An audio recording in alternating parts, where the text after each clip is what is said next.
All right, folks, listen up. This may or may not come as a surprise to you. I would call myself a NHL jersey enjoyer, just a little bit. Granted, this is like half the collection. And the great news is that we're going to have 15 new NHL jerseys that will be on the ice this next season. Whether that be teams releasing their third jerseys, centennial jerseys, and even updating their home and aways, I want to go through every single one of these new jerseys and rank them on a tier list from S all the way down to the icky D tier. So make sure you guys watch till the end for all my picks, hit that subscribe button, and let's get right into it. Okay, so I have got the tier list loaded up here. We're going to be going through every single team in alphabetical order with the new jerseys that have been released. I got the self-explanatory S, A, B, C, and D tier. Actually, you know what? We're going to change this D tier real quick. This little guy is now going to represent the worst of the worst. Originally, I didn't think there was going to be any jerseys inside the D tier, but the more I think about it, yeah, there's one that's going to be coming up. We'll get into that. But let's just go in alphabetical order here, starting with the Boston Bruins and their new home and aways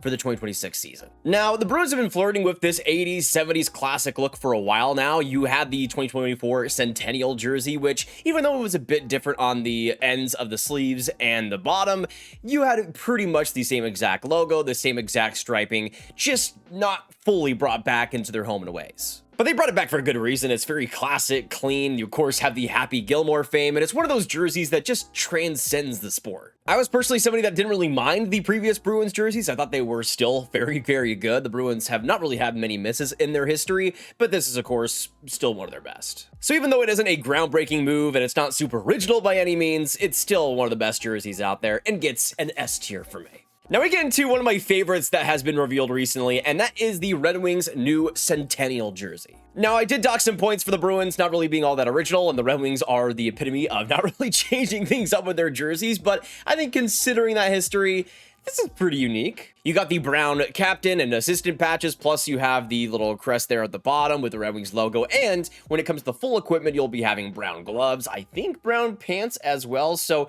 you got some uniqueness there, which I like to see a lot. Plus, I just like the striping here. It's a little bit interesting how you have two pretty thick white stripes on both sides, and then a smaller white stripe. It's unique. It's got some flair to it, and of course, the jersey itself with the felt logo and numbers. You just have this like kind of like weird like dithered look. I'm not even sure how to describe it. It looks like you put the clarity way up on the Red Wings logo, but I kind of like how funky it is.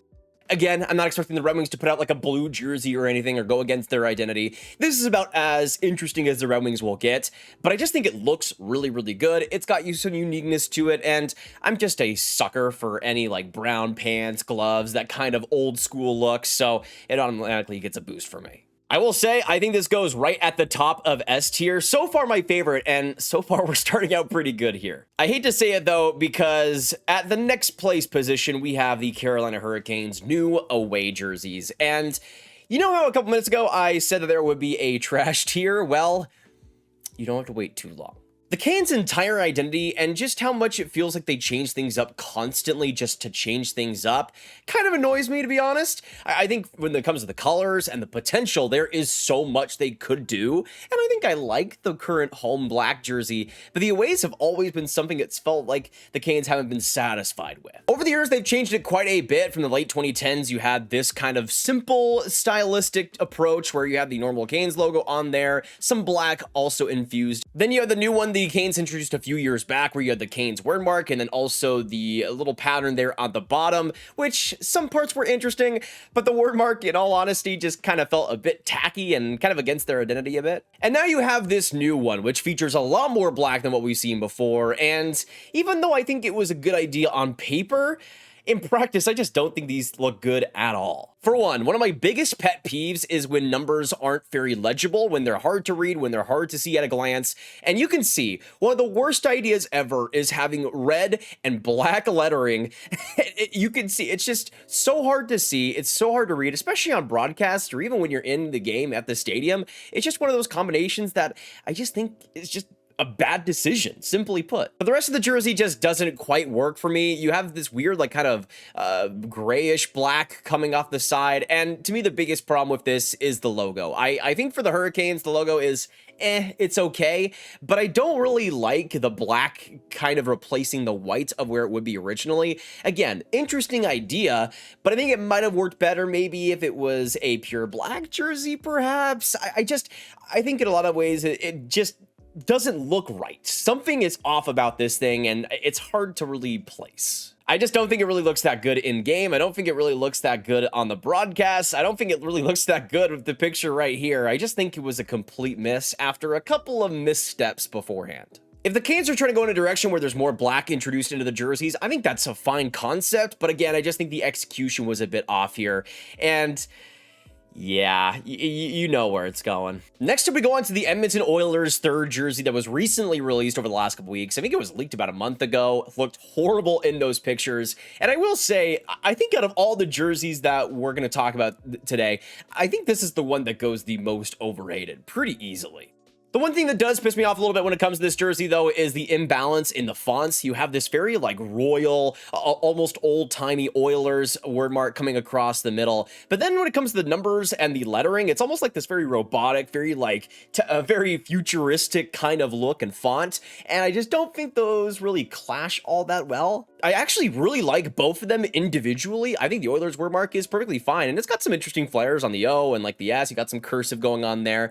And I think the lettering is actually pretty interesting, especially on the letters and how they're kind of placed. I think it's a pretty interesting look, but again, I just think both of them are kind of on the wrong jersey and they don't quite make the greatest pair. But in terms of the jersey itself, especially when you're looking at the individual components, I think it's fantastic fur and away. I mean, I really like the shoulders and the coloring there. Plus, when you come to the sleeves and the bottom, it's a very simple but very elegant look, and a lot of teams have done similar striping patterns, but that's just because it works very well. And I think especially for a white jersey, I like having a ton of color, and this one brings it. Really, if it weren't for the discrepancy in terms of the fonts, I would have this pretty high up, but I do think this comes as a decent B tier. Nothing that I think is exceptional or anything because of that wonkiness in it, but definitely way overhated because I've seen some people say this is garbage, and I just don't really understand why. Trust me, there are way worse NHL jerseys out there, and we have talked about way worse NHL jerseys, so I'll take what we can get. Next up, let's go on to the Minnesota Wild, bringing back the inaugural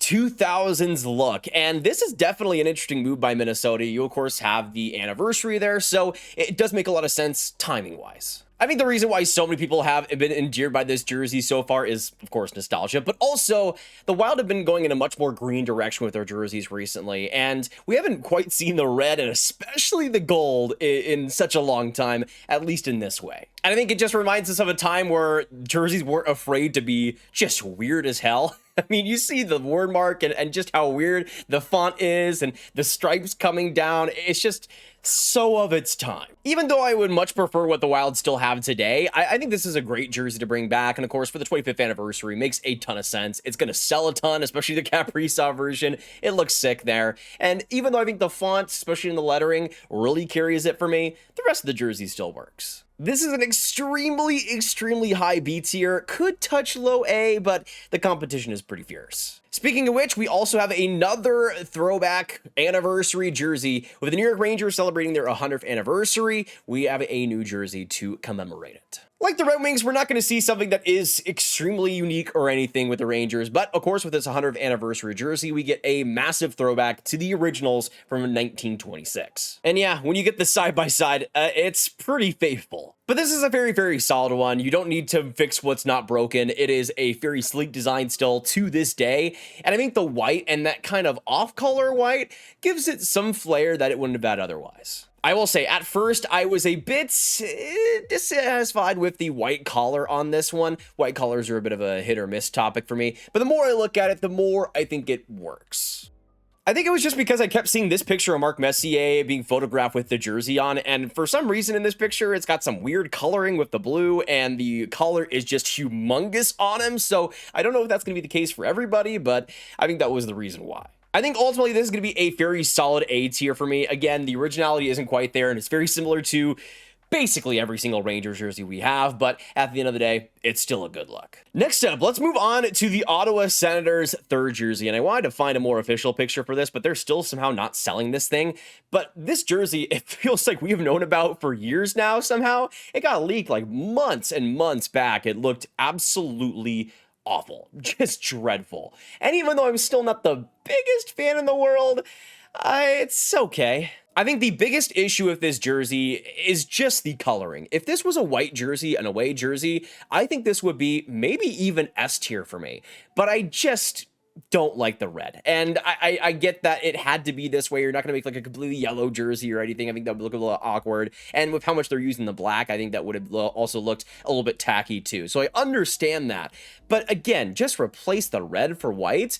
And with the striping, with the black and gold, I think it would have been a really good look. I changed the saturation on this picture and it makes everything look wonky and weird now, but at least it kind of gives you an idea of what the white could have looked like. Again, the red's not even on the logo right now, so not the greatest thing in the world, but just in a couple of seconds, this is, I guess, what we could have gotten instead. And I just think it could have been maybe not as unique, but I just think it would have looked better. Still, though, I think it's fine. This is the definition to me of just a C-tier, middle-of-the-road jersey. I like that the Senators took a bit of a swing here, but I think it was kind of just a single instead of a home run. We move on to another team throwing it back to the 2000s, and here we have the San Jose Sharks also going back with their new retro jersey. Another one that is extremely faithful in the coloring, in the striping, and the font as well. I mean, it's pretty much like they brought it back directly. Because of that, there are things that work and things that don't. There was a reason why the Sharks ended up changing jerseys, and I think it was for the better. But it is interesting going back to that era where colors like gray were used way more in NHL jerseys, and it does give it some uniqueness, some flavor there,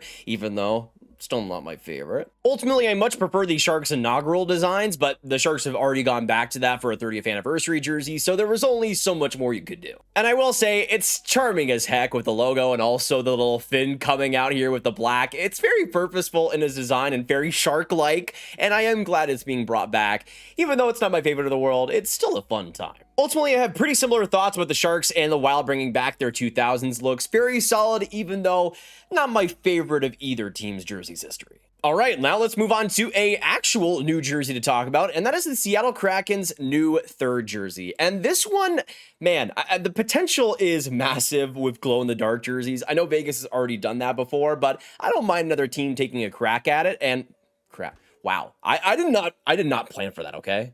And I think this jersey, for like 90% of it, really actually works for me. I really like that new black stealth looking logo the Kraken have, and that being applied to the numbers and the font I think is huge. Plus, I just really like the striping. Even though the red at the bottom is a bit iffy for me, I like it on the sleeves here with this like almost like opacity look where you have like 100 opacity, then like 10 opacity there at the very end. So I actually do like that quite a bit. What pisses me off about this jersey, though, is that you have this stealth look for the logo, the numbers, the lettering, but the shoulders are the same logo across the board, across all Kraken jerseys, the same anchor look, which is a good shoulder logo, but why is it not stealthified like the others? It just kind of, like we talked about with the Oilers one, it kind of is a mismatch. I would like to see this also kind of have like a black looking outline look and have it look a little bit different than the other Kraken jerseys, but it just kind of looks out of place. Like they just used the same exact ones because they had a budget or something. I don't know. This was the best picture I could find in terms of what the shoulders could look like. So it seems like those shoulder logos are also glow in the dark perhaps, but when you have the jersey in light, which is where it's going to be played, I think it's just going to look a little bit tacky. So I'm sure during the pre-games and everything, it's going to look fantastic. I just think that mismatch is just something about it just annoys me. So unfortunately, this is a B tier for me, right below the Oilers thirds, and it is an unfortunate one. I think in terms of the idea and the concept, it comes together and it almost pulls it off, but just doesn't quite get there for me. Plus, again, at the end of the day, most of the time you're going to be seeing these jerseys, it's going to be in light, it's going to be on the ice, so it doesn't look quite as good for that, I would say. Now, let's talk about the next set here in terms of home and aways, and we go on to the St. Louis Blues and their new jerseys across the board. Now, the thing is, I would have maybe preferred a bit of a lighter shade of blue like what we saw in the 2017 Winter Classic, one of my favorite jerseys in NHL history. But this is still a pretty good compromise in my opinion, going back to the design and kind of the echoes of what we saw in the original Blues jerseys back in the 70s, and it's just a solid look. I really did like the Blues jerseys they had for a long time, dating back to the mid-2000s. I thought it was a really solid look. Of course, you won the Stanley Cup in that look too, but I understand the change. You go back to what the Blues had previously, and I do think the home jersey is just a bit of a marginal difference in terms of quality, but I think the away jersey is so much better. I think it just works a lot more for what the Blues identity is, and breathes a little bit more yellow into the concept, which I think is pretty fun. So even though I think the home is only slightly better than an already really good jersey, I think the away is extremely improved, and that's where I think the look is going to get the most amount of excitement. And this rarely happens to me, but I actually think I like the white one just a bit better. So I'm going to put the Blues home jerseys for now in the middle of A tier, and the whites right at the lowest point of S tier. Now we go into Utah, which of course we've known about for a long time now their new jerseys, and the white jersey isn't really all that much different than it was before, but now we have the home, which has now the Utah Mammoth logo placed upon it. Now, even though I really wanted to see some purple in this as my favorite color, baby blue would be right below that in the tier list. Member video coming out soon about the color tier list, definitely. Keep an eye out on that. But I think for Utah, it's a solid look. It's pretty similar to what they had before, but I think it does work for them quite a bit. It's a bit of a basic look in terms of the striping, and I think the away jersey should just have the Mammoth logo on it. I'm not the hugest fan in the world of just a Utah word mark. I think it's just kind of basic, for lack of a better word, but I think it still works for them. Overall, I think the Utah look is just a decent A tier. Again, nothing that's completely special or anything, but I think it's okay. Not as good as the Kachina look though, and I will never forget what they took from us. But now let's move on to the last jersey here on the tier list. And my goodness, we have had a lot of new jerseys throughout the last couple of weeks revealed. And I love that. I love talking about new jerseys. I like seeing so many new looks across the league. It seemed like last year it was completely barren, and this year we're just getting everything now. But here we go on to one of my favorites here in the Washington Capitals new third jersey. And yes, not everything is completely new about it. You have the Screaming Eagle logo, which the Caps have used pretty frequently over the last few years, but I think this is the best implementation of it. Yes, I do like the black jersey, and I think it is very classic look. It's of course what the Caps have had before, and I think it is fun, but I think in terms of what the Caps' current identity is, this fits a lot more in line with what it is. You have so much more red, white, and blue in this, and I think that is a good look for the Caps to have. I think the red really looks good here, and the white shoulders, I just really like that look with the blue coming across as a stripe on the bottom and around the top, which the collar I think is huge. I think giving that separation is necessary, and I think the blue really works well as a separator between the white and the red, and the sleeves are just perfect. The blue, the white, the red, white, and blue, if you will. You also have the blue coming out at the bottom of the sleeves. I just think it is one of the best Caps jerseys, and I am going to say it, the best Caps jersey they've ever made. I think I put out a tweet right after this thing was revealed that don't be surprised if this is the home jersey by like 2028. I think it's going to be that popular. I think it's going to be that much of what the Caps want to build in their identity. And maybe they change out the logo to be the current Screaming Eagle logo they have. But by all means, I think this kind of design, this kind of philosophy is what we're going to see next out of Washington. And I would not be surprised if the current home and aways are phased out pretty soon. For all of those reasons that I listed above, I think the Washington Capitals third jersey is my favorite of the bunch. I think the Red Wings one looks maybe slightly better if we're just going off of that, but if we're going off of originality, if we're going off of specialness, I think the Caps have a really big winner here, and a pretty big winner here on the tier list. But here are my final rankings, and we really only have a couple of meh ones. I think the Hurricanes one is just awful. The Senators one is okay, and the Kraken might be in that tier depending on the day, but overall, I think this is a very good crop of NHL jerseys coming up. You have a good mix of simplistic and tribute jerseys, and ones that do a good job kind of honing back to pasts, but I think you also have a good amount of future designs here. Again, with the Washington Capitals, I think being a big one going forward, and I could see as well a couple others being pretty big mainstays. So overall, I think NHL teams, you did a pretty good job here. Will I buy any of them?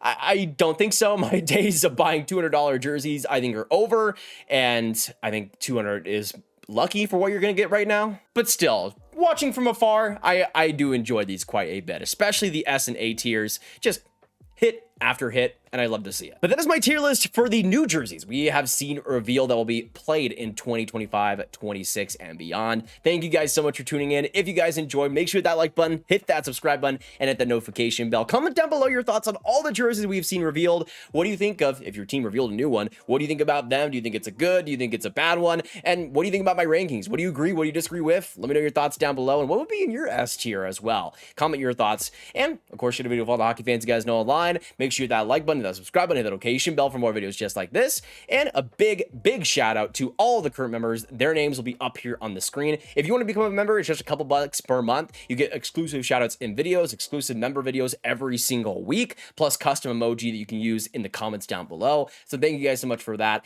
And just hit the join button or hit the link in the description down below to become a member. It's just that easy. And that's pretty much it for me. Thank you guys so much for tuning in, and I'll see you in the next hockey video. And goodbye.